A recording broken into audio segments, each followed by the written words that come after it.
Bom, pessoal, há 3 semanas a gente vem conversando sobre esse tema, Descomplique. A palavra de início de ano aqui na nossa comunidade é um imperativo. Descomplique a sua vida, descomplique os seus negócios, descomplique a sua agenda. E conversando com algumas pessoas, eu tenho percebido que esse imperativo tem vindo ao encontro do anseio de muita gente. Muita gente que vem se sentindo cansada, exausta por conta das dificuldades do ano passado, das lutas enfrentadas nos últimos meses. A gente definitivamente não passa por um momento muito simples. Por isso mesmo a gente precisa simplificar as coisas, para que então o curso da nossa vida ao longo de 2006 seja um curso um pouco mais organizado, pelo menos.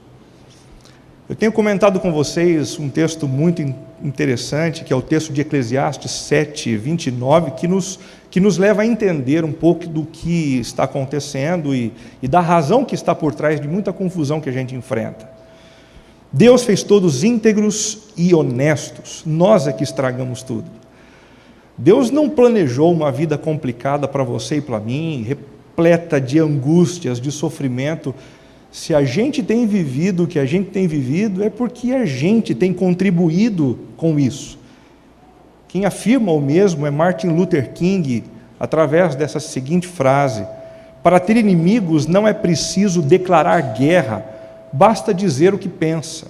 O que tem de gente por aí, criando intriga, problema, embaraço para a vida, porque diz o que quer dizer na hora em que tem vontade de dizer e no tom que almeja falar.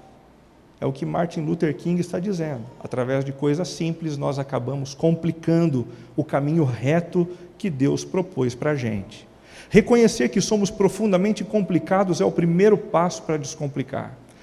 E como é difícil reconhecer isso, né?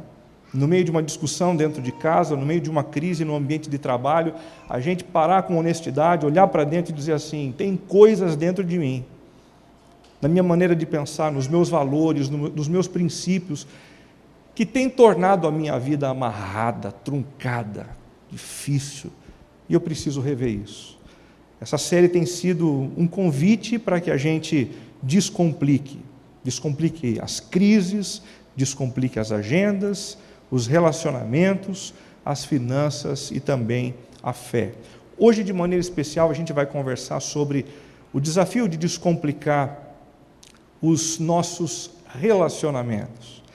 Introduzindo o assunto, nenhuma criança jamais pensa em trabalhar para manter os seus relacionamentos. Quando eles não dão certo, as crianças simplesmente pulam fora. E a gente sabe disso não apenas por aquilo que a gente vê na vida dos nossos filhos, mas por aquilo que a gente mesmo viveu na infância. Na infância a gente não luta por relacionamentos. Se num grupinho de amigos as coisas não vão bem, a gente imediatamente aborta. E a gente muda de grupo e a gente reconstrói a rota, a vida, a caminhada, sem nenhum tipo de embaraço e de constrangimento. Mas quando a gente chega à vida adulta, nós não podemos continuar agindo da mesma forma. Precisamos encarar as dificuldades e descomplicar. E isso exige muito de nós, isso exige o confronto de algumas das nossas fantasias. A ideia de que um amigo não trai precisa ser confrontada, a ideia de que existem pessoas perfeitas e que nunca vão puxar o nosso tapete precisa ser confrontada. Nós precisamos entrar em contato com a realidade de como as pessoas são difíceis, assim como a gente é difícil, e aprender a lidar com a vida e com os relacionamentos nesse mundo real, onde as coisas não acontecem da forma que nós idealizamos. Não obstante a isso, somos tentados a abrir mão de relacionamentos complicados e a viver como um verdadeiro Robinson Crusoe, personagem de Daniel Foe. Você já deve ter tido a vontade de fugir. Diante da decepção com um colega de trabalho, com um parente, com um amigo próximo, que vontade que dá de morar num lugar repleto de árvores e com uma ausência completa de pessoas por perto. É como se isso fosse mais seguro, como se isso fosse mais gostoso e mais tranquilo. Mas a gente sabe que esse tipo de pensamento não é maduro e nunca vai produzir no nosso coração a alegria que a gente almeja. As outras obras de Defoe nos trazem a realidade e nos convidam a investir, mesmo em relações evidentemente complicadas. Se na primeira obra ele fala a respeito de Robinson Crusoe e do desafio de viver sozinho, longe da complicação de viver com gente difícil, nas outras obras ele fala a respeito da importância de lidar com as crises, com as dificuldades, para a gente amadurecer nos nossos relacionamentos. Diz Daniel Defoe: mesmo que eu não goste da tripulação, não vou afundar o navio. Na verdade, nos momentos de tempestade, darei o melhor de mim para salvá-los. Estamos todos no mesmo barco e navegaremos ou afundaremos juntos. Essa é uma realidade da qual a gente não consegue fugir. Às vezes a gente tem a vontade de não lutar por algumas relações por conta da dor e do sofrimento que essas relações nos trouxeram. Mas ao deixar muitas dessas relações irem a pique, a gente vai também. Como deixar uma relação ir a pique no contexto familiar? Como é que a gente faz isso com a esposa, com o marido? Como é que a gente faz isso com um parente próximo, a cunhada, a sogra, o tio? A gente está no mesmo barco. Como é que a gente faz isso no ambiente profissional e a gente simplesmente vira a cara para uma outra pessoa como se isso fosse possível e não tivesse implicações mais sérias sobre a minha vida e sobre o meu desenvolvimento naquele ambiente? Isso é impossível. Estamos todos no mesmo barco. Estamos todos no mesmo barco.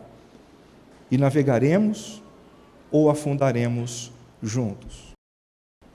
Há cerca de 40 anos, a Marinha norte-americana pediu ao William Schultz um instrumento para reunir uma tripulação compatível para um submarino.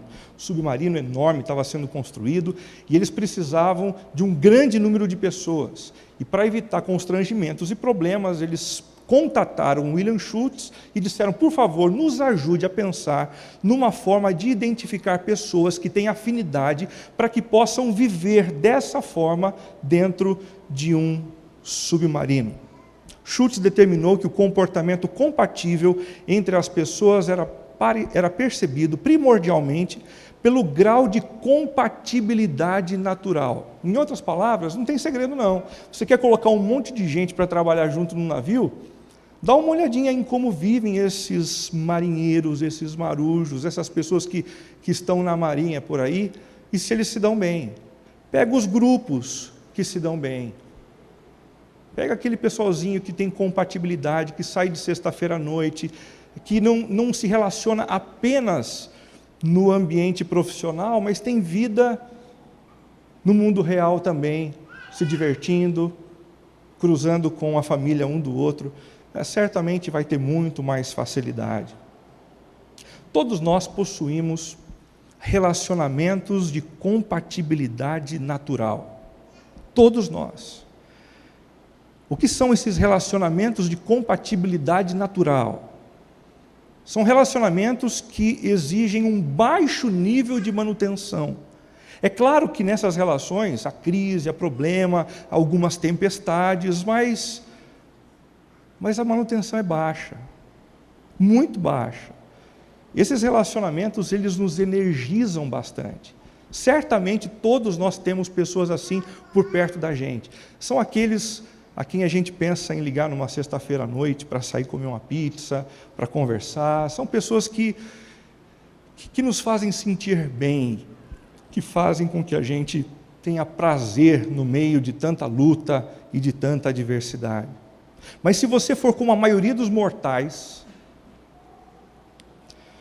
você também vai afirmar que tem relacionamentos problemáticos, relacionamentos difíceis, relacionamentos que exigem um alto nível de manutenção, de esforço, de zelo, senão o relacionamento rui.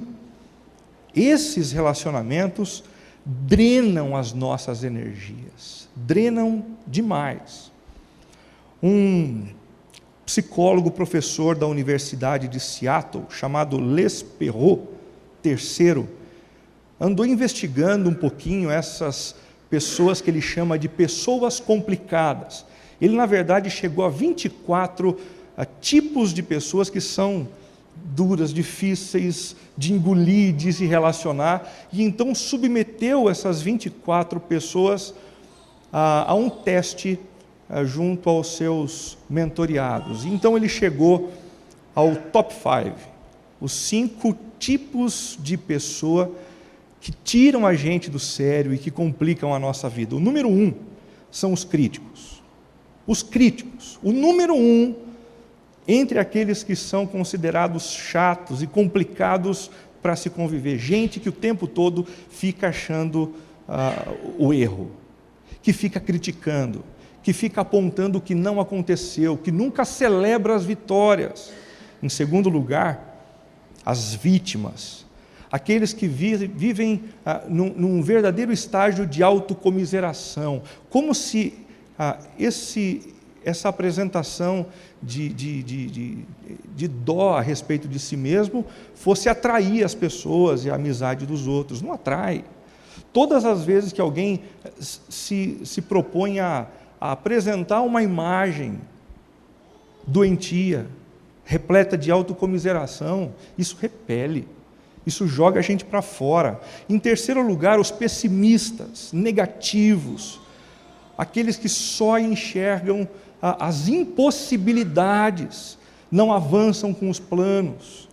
Em quarto lugar, os insensíveis, aqueles que vivem como verdadeiros rolos compressores, que não se importam com o que a esposa pensa, com o que o marido pensa, com o que os filhos pensam, com o que os funcionários pensam. Se eles pensam, as coisas precisam acontecer da forma como eles querem. O mundo precisa girar ao redor deles.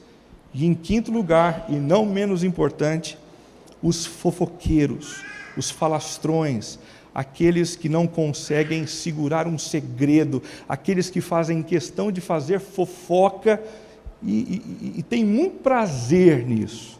Está aí o top 5 de pessoas difíceis. Eu tenho certeza que todos nós temos amigos dentro dessa lista e acabamos sofrendo, vez ou outra, com pessoas assim.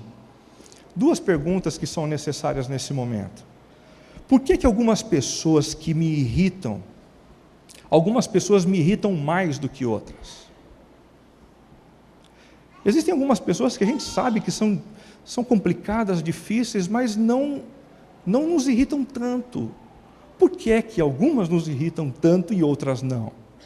E a segunda pergunta, por que algumas pessoas que julgo insuportáveis não são tão insuportáveis para outras pessoas? Você já chegou a levantar essa pergunta com sinceridade? Eu acredito que elas têm pelo menos 2 respostas que nós não gostamos de ouvir. A primeira resposta é a seguinte: porque algumas pessoas me fazem lembrar de aspectos desagradáveis da minha personalidade com os quais eu não quero lidar. Eu não gosto de me encontrar com determinadas pessoas e de me relacionar com determinadas pessoas, porque elas me fazem lembrar de características minhas, da minha personalidade, do meu jeito de ser, que eu não tenho nenhum orgulho. E isso mexe comigo, isso me incomoda. A gente acha que o problema está no outro, mas na verdade o problema está dentro da gente. Em segundo lugar, porque algumas pessoas me desafiam a sair de zonas de conforto que eu não estou nem um pouco disposto e interessado em sair. Já percebeu isso? Existem pessoas que nos desafiam. Por conta da sua personalidade, exigem da gente paciência, exigem da gente longanimidade, exigem explicações, exigem esperança, exigem maior investimento, e nós não gostamos disso, e todas as vezes que a gente é confrontado nas nossas zonas de conforto, a gente quer sair de perto dessas pessoas. É exatamente diante disso que Tiago escreveu uma carta para nos desafiar a cuidarmos dos nossos relacionamentos, conscientes de que o problema não está simplesmente no crítico, não está simplesmente no insensível, não está simplesmente no pessimista, mas dentro de mim, e em hábitos e comportamentos meus que complicam as minhas relações. Tiago capítulo 3, de 1 a 18, diz o seguinte: meus irmãos, não sejam muitos de vocês mestres, pois vocês sabem que nós, os que ensinamos, seremos julgados com maior rigor.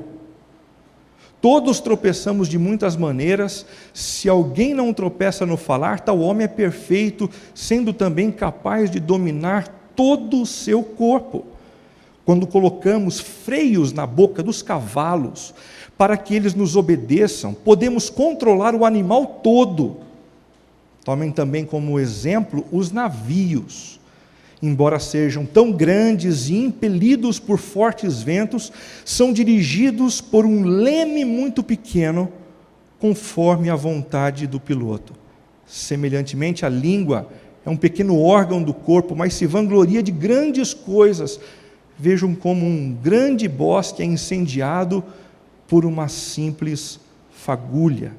Assim também a língua é um fogo, é um mundo de iniquidade, colocada entre os membros do nosso corpo, contamina a pessoa por inteiro, incendeia todo o curso de sua vida, sendo ela mesma incendiada pelo inferno.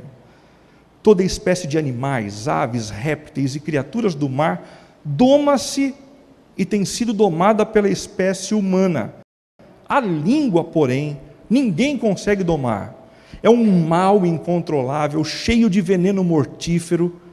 Com a língua bendizemos o Senhor e Pai, e com ela amaldiçoamos os homens feitos à semelhança de Deus. Da mesma boca procedem bênção e maldição. Meus irmãos, não pode ser assim. Acaso podem sair água doce e água amarga da mesma fonte? Meus irmãos, pode uma figueira produzir azeitonas ou uma videira figos? Da mesma forma, uma fonte de água salgada não pode produzir água doce. Quem é sábio e tem entendimento entre vocês, que o demonstre por seu bom procedimento, mediante obras praticadas com a humildade que provém da sabedoria. Contudo, se vocês abrigam no coração inveja amarga e ambição egoísta, não se gloriem disso, nem neguem a verdade. Esse tipo de sabedoria, entre aspas, não vem dos céus, mas é terrena, não é espiritual, mas é demoníaca. Pois onde há inveja e ambição egoísta, aí há confusão e toda espécie de males. Mas a sabedoria que vem do alto é, antes de tudo, pura, depois pacífica, amável, compreensiva, cheia de misericórdia e de bons frutos, imparcial e sincera. O fruto da justiça semeia-se em paz para os pacificadores. Nessas palavras de Tiago, nós encontramos algumas dicas significativas para nós simplificarmos os nossos relacionamentos. Dicas muito simples. A primeira delas é a seguinte: controle a sua língua. A dica é simples. A orientação é fácil de guardar, mas o exercício desse negócio é complicado pra caramba. Como é difícil controlar esse pequeno membro que nós temos dentro da nossa boca, e que por conta dele mesmo, a gente tem criado muita confusão dentro de casa, no contexto das nossas amizades e também dos nossos relacionamentos profissionais. Se alguém não tropeça no falar, tal homem é perfeito. Tal homem é perfeito.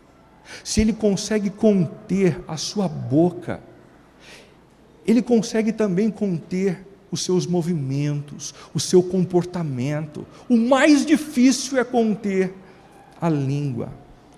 Sendo também capaz de dominar todo o seu corpo, a língua é um fogo, é um mundo de iniquidade, incendeia todo o curso da vida. Perceba aqui a dica sobre a complicação. Não tome cuidado com a sua língua e continue vivendo daquela maneira. Eu falo mesmo o que vem à cabeça. Bateu, levou. Não fico levando desaforo para casa. Continua vivendo dessa maneira e o que você vai encontrar para a sua vida, nos mais variados ambientes onde você vive, é um curso todo incendiado. Tiago termina a sua expressão no versículo 6 dizendo: sendo ela mesma incendiada pelo inferno. Quer tornar a sua vida um inferno? Continue falando desmedidamente. Não teça nenhum tipo de controle sobre o que você diz, sobre a forma que você diz, sobre o momento em que você diz. Continue falando. E a sua vida vai ser consumida pelo inferno. É exatamente diante desse contexto que Tiago apresenta para a gente algumas metáforas para nos ajudar a descomplicar a nossa vida. A primeira metáfora é a metáfora dos freios na boca do cavalo. Quando a gente consegue colocar freios na boca do cavalo, a gente consegue domá-lo. Ele fica mais manso, mais calmo. A metáfora dos freios na boca do cavalo nos ensinam a respeito do silêncio estratégico. Nós precisamos nos calar com freio na língua, e isso é importante por produzir silêncio estratégico. O silêncio estratégico com freio na boca é importante quando as nossas emoções estão descalibradas. Existem momentos em que a gente não está no nosso melhor momento.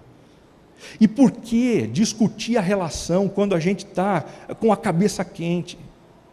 E por que tomar algumas decisões com relação à continuidade da relação, do casamento, se a gente está no meio de um furor tremendo? Calma! Não diga nada que você não possa cumprir com tranquilidade logo depois de haver dito. Contenha-se. Quando as suas emoções estiverem descalibradas, aquiete-se e silencie a sua boca. Em segundo lugar, quando as emoções dos outros estão descalibradas. Existem momentos em que a gente não está bem para falar, e se a gente disser, a gente vai complicar a nossa vida. Mas existem momentos também em que os outros que estão ao nosso redor não estão bem. E a gente precisa prestar atenção nisso, tentar resolver uma crise no escritório, quando está todo mundo a ponto de se enforcar. É temerário. Aguarde o melhor momento. Silêncio estratégico é fundamental para não complicar os relacionamentos. O silêncio estratégico também é importante quando nos falta o devido discernimento. Às vezes, devido à nossa posição, a gente é forçado a se posicionar e a dizer algumas coisas. E algumas coisas sobre as quais a gente não tem certeza, convicção. E então, para tentar manter a nossa pose de empresário bem-sucedido, de pai de família que sabe controlar as coisas e as crises, a gente acaba dizendo coisas, prometendo coisas. A gente acaba falando o que não deveria dizer, e a gente se complica. Provérbios, capítulo 17, versículo 28, diz algo muito interessante. Até o insensato passará por sábio se ficar quieto, e se contiver a língua, parecerá que tem discernimento. Que dica, hein? Se você está completamente perdido no ambiente de trabalho e você acha que você tem que dizer alguma coisa para mostrar que você está no controle, você está errado. O que vai mostrar que você tem discernimento é o silêncio. Aquiete-se, silencie os teus lábios. O insensato passará por sábio se ficar quieto. Uma segunda metáfora destacada por Tiago é a metáfora dos navios. Essa metáfora dos navios que são enormes e guiados por um pequeno leme que se move lentamente, nos ensinam a respeito da palavra edificante, dita na hora certa, dita no tom adequado e dita com uma motivação construtiva. Um pequeno leme. Faça das tuas palavras em 2016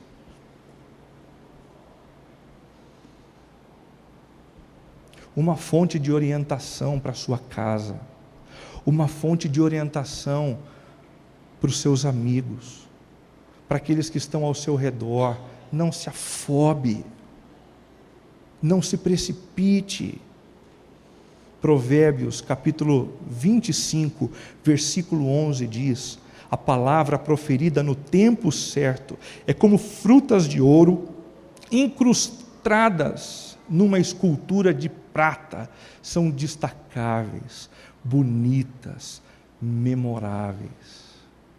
Não é engraçado que aqueles que falam pra caramba, pouco têm as suas palavras lembradas, mas pessoas que falam pouco e que se manifestam de maneira sábia, acabam tendo as suas palavras gravadas no nosso coração por muito tempo, por muito tempo. A segunda dica muito simples que Tiago nos traz é a seguinte: comporte-se com humildade. Simples assim. Se você não quer complicar os seus relacionamentos, seja um pouquinho mais humilde em 2016. Quem é sábio e tem entendimento entre vocês, que o demonstre por seu bom procedimento, mediante obras praticadas com a humildade que provém da sabedoria. A crítica que está sendo feita por Tiago nesse texto é uma crítica com relação àqueles que se dizem sábios por falarem, por ensinarem no contexto da igreja cristã. Ele critica esses homens, dizendo assim: a sabedoria de vocês não deve estar nas palavras de vocês, nos conceitos de vocês, nas ideias de vocês, mas deve estar fundamentalmente na humildade de vocês. É exatamente por isso que o sucesso na vida de um líder cristão não deve estar nos números que ele consegue com o seu trabalho, mas nos frutos que ele tem na sua vida pessoal: humildade, caráter, amor, bondade. Da mesma forma, isso é esperado por Deus de você, empresário, de você que trabalha numa empresa. Os teus frutos de verdade não são mensurados na conclusão das suas metas, no quanto você vendeu, mas naquilo que foi forjado dentro de você: caráter, humildade, bondade, frutos do Espírito na vida da gente. Existem muitos procedimentos arrogantes que acabam complicando os nossos relacionamentos. Deixa eu citar alguns para vocês. Em primeiro lugar, comentários autopromocionais. Tem gente que é campeã nisso. Continue promovendo-se a si mesmo através dos seus comentários, através das suas histórias, e o que você vai conseguir para a sua vida em 2016 são relacionamentos truncados, difíceis, que tornam a vida chata e sem prazer. Um líder que eu conheci há um tempo atrás nos Estados Unidos, costumava sempre dizer assim: sempre que você tiver alguma coisa significativa para dizer a respeito de um assunto, use um exemplo de uma pessoa que não é você. Mas quando você precisar citar um exemplo negativo de algo que não deve ser feito, cite um exemplo seu. É impressionante como as histórias contadas sobre a nossa vida, que falam sobre as nossas fraquezas, nos aproximam uns dos outros. Mas quando a gente fica falando para os outros das nossas vantagens, das nossas virtudes, das nossas viagens, de tudo aquilo que nos engrandece, a gente se afasta, a gente afasta as pessoas e a gente acaba terminando a jornada sozinho. Em segundo lugar, economia preventiva nos elogios. Você já ouviu gente dizendo assim: quer saber, eu não vou ficar elogiando muito as pessoas, eu não gosto de fazer elogios, porque eu temo que as pessoas fiquem com o seu orgulho aflorado. Então eu vou economizar elogios para cuidar da espiritualidade do outro. Bobagem. Isso é muito mais enraizado na minha e no seu orgulho do que qualquer outra coisa. Na nossa dificuldade de reconhecer no outro o que o outro faz de bom e o que o outro significa em termos de importância ao seu redor. Faça elogios. Quando alguém perto de você estiver cumprindo alguma tarefa significativa, quando alguém fizer algo legal, parabenize, elogie. Isso aproxima, isso descomplica. Isso descomplica. Em terceiro lugar, críticas indiretas e com poder destrutivo. A crítica indireta é aquela que a gente faz para uma pessoa do lado sobre um terceiro. Esse negócio arrebenta com a vida da gente. Esse negócio é fruto da nossa arrogância. Esse negócio é fruto da nossa tentativa de diminuir o valor dos outros para a gente se sentir um pouco melhor. É fruto da nossa baixa autoestima. E por último, postagens arrogantes nas redes sociais. Toma cuidado. Toma cuidado. Algumas das nossas postagens são desnecessárias. E elas revelam sobre nós aquilo que a gente não gostaria de perceber. É exatamente isso que Vera Senatro, do Instituto de Psiquiatria do HC de São Paulo, disse. Qual o objetivo de postar fotos de uma sobremesa refinada ou de um jantar romântico? Preciso mostrar para o outro que eu tenho? Questiona. A exposição pública constante de algo pessoal pode ser interpretada como necessidade de autoafirmação. A máscara é de uma pessoa bem-sucedida, mas no fundo ela não tem uma autoestima tão íntegra quanto vende. Talvez aquele que quer se mostrar perfeitamente feliz não esteja vivendo tão feliz assim. O mesmo foi dito, e de uma outra forma, por Sandra Leal Calai, professora de psicologia da Unesp. A exposição em excesso é um indício de desequilíbrio. Perceba, não sou eu que estou dizendo. É uma professora bem conceituada da Unesp. Exposição em excesso é um indício de desequilíbrio. Mostrar que comprou um carro novo na internet tem a ver com insegurança. Quem expõe esse tipo de coisa precisa que os outros deem o valor que ele próprio não se dá. Que ele próprio não se dá. Uma terceira dica. Uma terceira dica advinda das palavras de Tiago. Purifique o seu coração. purifique o seu coração. Se vocês abrigam no coração inveja amarga e ambição egoísta, não se gloriem disso, nem neguem a verdade. Esse tipo de sabedoria não vem dos céus. É demoníaca. É demoníaca. Qual o problema do que Tiago chama aqui de inveja amarga? Bom, essa palavra inveja, zelos, é uma palavra bastante conhecida da gente. É de onde vem o termo zelo. E o zelo necessariamente não é algo ruim. Haja visto aquilo que o próprio Jesus fez em João capítulo 2, verso 17, quando ele purificou o templo, expulsando os vendilhões que estavam transformando a casa de oração numa casa de negócios. João diz que o zelo do Senhor consumiu o coração de Jesus. Ter zelo não é necessariamente algo ruim, mas em nossa sociedade, o zelo sinônimo de inveja amarga pode ser manifestada através da vaidade e do perfeccionismo. Tome muito cuidado, porque se você ao longo de 2016 nutrir uma imagem vaidosa de si mesmo, você vai afastar algumas pessoas que você não gostaria de ter longe de você. Se você no seu ambiente de trabalho se mostrar altamente perfeccionista, de tal forma a exigir das pessoas, não aquilo que precisa ser feito, mas aquilo que precisa ser feito da forma como você gosta, você só vai gerar desgaste no coração das pessoas e inimizade contra você mesmo.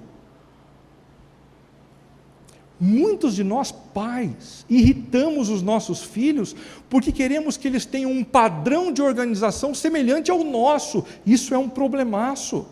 Cuidado para não exigir das pessoas ao seu redor nada do que seja realmente justo.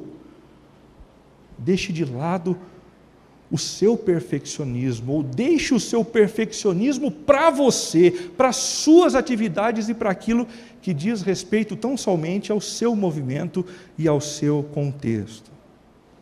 Qual o problema com a ambição egoísta? A ambição egoísta é uma expressão que vem desse termo grego eritheia, que também pode ser traduzida por um sentimento faccioso, um sentimento que me leva a gerar divisões. Nós precisamos tomar cuidado disso. Em nossa sociedade, a eritheia pode se manifestar, por exemplo, através do partidarismo político. Não existe nenhum problema, gente, de nós termos as nossas posições políticas. Não existe nenhum problema de nós estarmos descontentes com um determinado partido ou com determinados governantes. Mas uma postura hostil, uma postura que segrega, que fere e que machuca o outro, que age e pensa diferente da gente, não é compatível com uma vida vivida a partir da orientação do Espírito de Deus. Que tal a gente nutrir a nossa visão política em 2016 e a nossa postura de indignação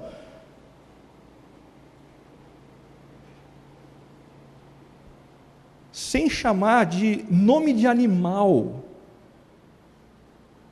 a mulher que nos governa?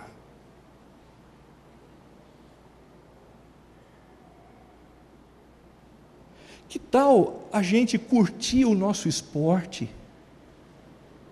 o nosso time de futebol, sem ter que diminuir o outro, para eu me sentir bem, ainda que eu tenha que me conter contra os palmeirenses?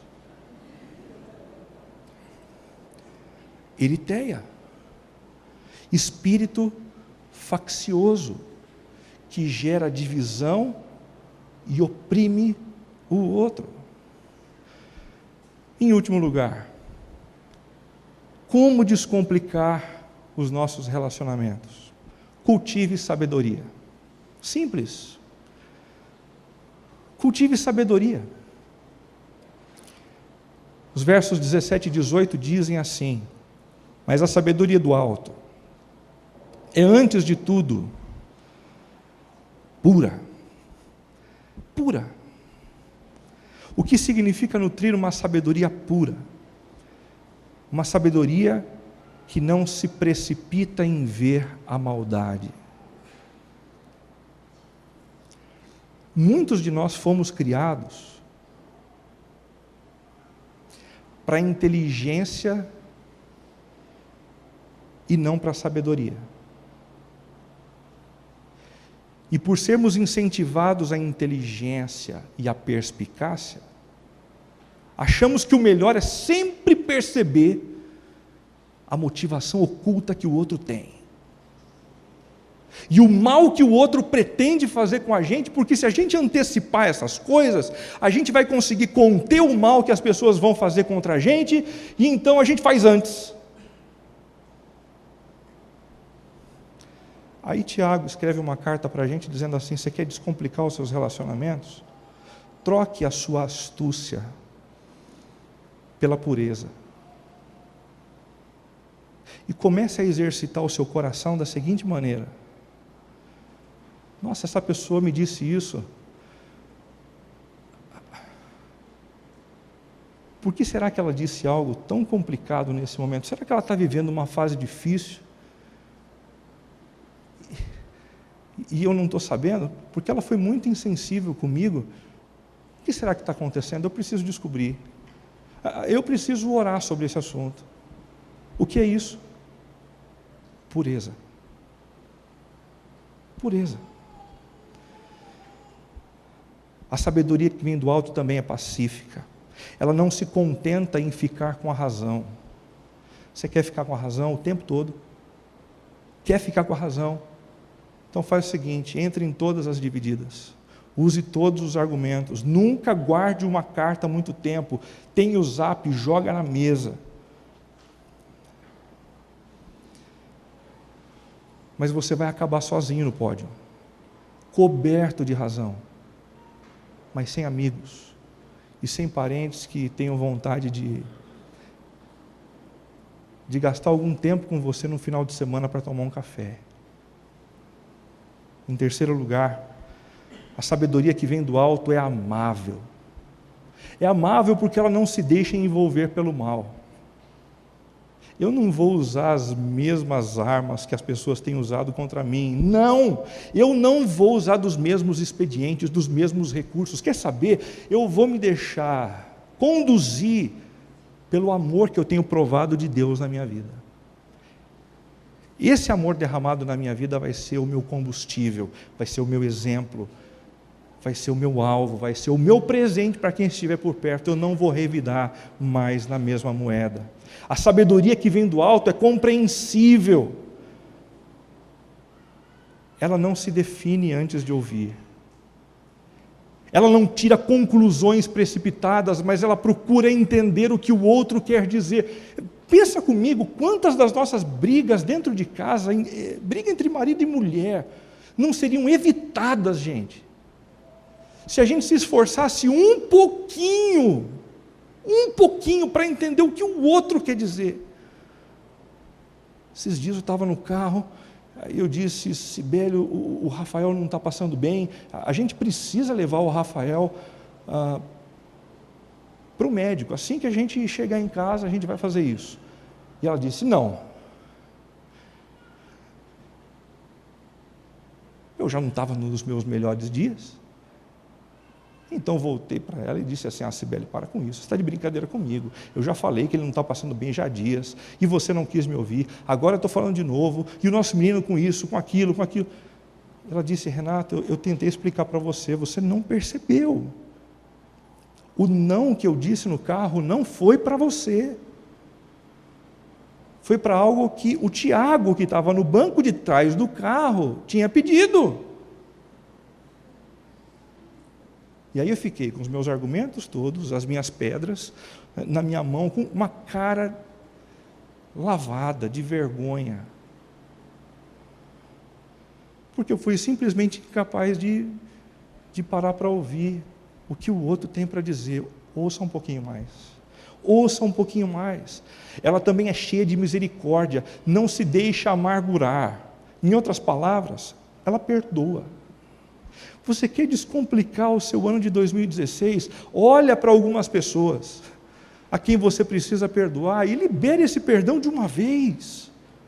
Descomplica. Raiz de amargura tira o sono, raiz de amargura emperra a iniciativa de começar novas amizades. Livre-se dessa raiz. Ela também é imparcial, ela não se aparta da verdade. Não importa quem esteja na parada, nem mesmo se for o meu filho numa crise com a sua professora de escola. E por último, em sétimo lugar, fechando o ciclo da sabedoria perfeita, ela é sincera, ela não se intimida pelo medo. Simples assim. Simples assim. Mas Renato, como nós podemos encontrar essa sabedoria que vem do alto? Resposta: olhando para aquele que veio do alto, Jesus. A sabedoria que vem do alto nos foi dada através daquele que foi enviado do alto, Jesus, o Filho de Deus, que através do seu viver sempre agradou o Pai em todos os momentos da sua vida. Através da vida de Jesus, nós aprendemos a ser gente como Deus quer. Mas nem sempre nós conseguimos. E nem sempre nós conseguimos viver como Ele, fazer como Ele, e daí? E daí, através da sua morte, nós recebemos o perdão quando falhamos. Jesus não apenas nos ensina, como dizem alguns espiritualistas por aí. O centro da vinda de Jesus não foi o seu discurso meramente, mas foi o que Ele fez na cruz do Calvário, morrendo para pagar aquilo que nós deveríamos pagar, o nosso pecado, a nossa dívida, as nossas falhas. E como é bom a gente cultivar uma espiritualidade onde o próprio Deus paga as nossas imperfeições. A espiritualidade cristã é assim. E isso não acontece em nenhuma outra espiritualidade mundo afora. Só na espiritualidade cristã a notícia de que Deus é quem paga as nossas imperfeições. Quanto a gente já não complicou dos nossos relacionamentos. Quanto você já não tornou amarga a sua relação conjugal, as suas amizades, a relação com seus filhos. Em Cristo, o perdão irrestrito e absoluto. E por último, através da sua ressurreição ganhamos o poder para vivermos uma nova vida. Ele vem e nos ensina. A gente tenta e não consegue. Ele morre numa cruz e nos perdoa. E ao ressuscitar, Ele revela um poder que consegue nos transformar gradativamente de dentro para fora, no tempo dEle, ao longo da vida. E como diz Filipenses 1,6, eu estou plenamente certo que aquele que começou a boa obra em vocês, há de completá-la. Concluindo, gente, resista à tentação de abortar todo relacionamento que se apresenta truncado e amedrontador. Receba-o como uma dádiva divina que o conduzirá à maturidade. Vamos combinar uma coisa? Esse negócio de ficar rompendo o relacionamento é coisa de criança. Esse negócio de não tratar a questão é molecagem. Gente adulta trata os seus problemas, conserta os seus embaraços, perdoa o que precisa perdoar e segue em frente. Siga em frente. Siga em frente. Por último, reprograme sua vida, revendo a maneira como você lida com as suas palavras e atitudes, a fim de descomplicar os seus relacionamentos, os relacionamentos nos quais você está inserido. A mudança tem que começar aqui, não no outro, para o nosso desespero. Que a vontade que dá é dizer assim, viu, se o outro mudar, aí eu mudo. Isso não vai acontecer. Se alguma coisa precisa acontecer, essa é uma mudança dentro da gente. A começar em nós. Vamos fechar os nossos olhos e vamos orar.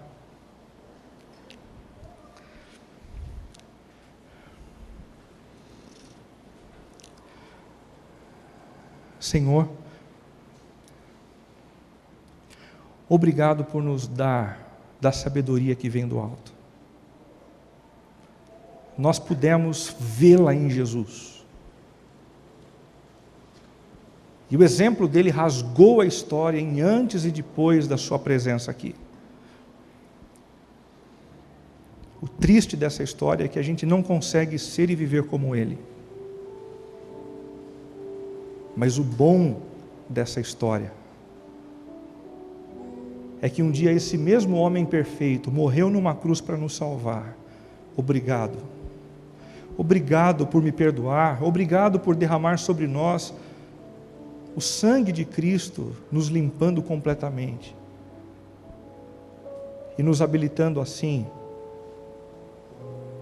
para uma vida nova que gradativamente vai sendo repaginada conforme o exemplo e orientação de Cristo.